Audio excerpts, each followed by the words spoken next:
अदब वाली आई बाजार में दौलत और बरकत लाएंगे। आपने सही सोचा हुजूर, अल्लाह आपकी सोच को सलामत रखे।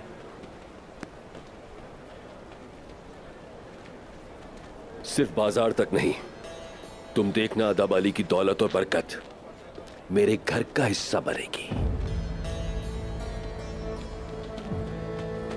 आप क्या सोच रहे हैं? खैरियत तो है ना?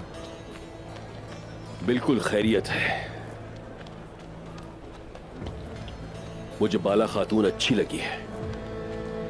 मैंने अल्लाह ताला की खूबसूरती का इससे बेहतर शाहकार पहले नहीं देखा। इस गजाली आंखों वाली का मुझ जैसे शिकारी से सामना होना, इसमें यकीनन कोई हिकमत छुपी हुई है।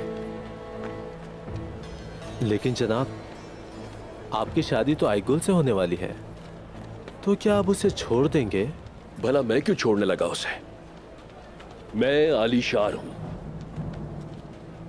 मेरे पास बड़ी हवेली और बहुत बड़ा दिल है।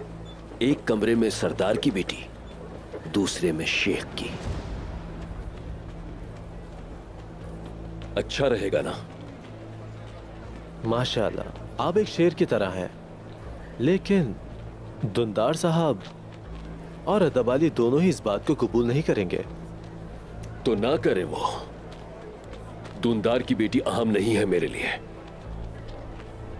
मेरी हवेली को बाला खातून जैसी खूबसूरत और माहिर लड़की ही जचेगी। इंतजार करते हैं, हर चीज अपने वक्त पर होती है।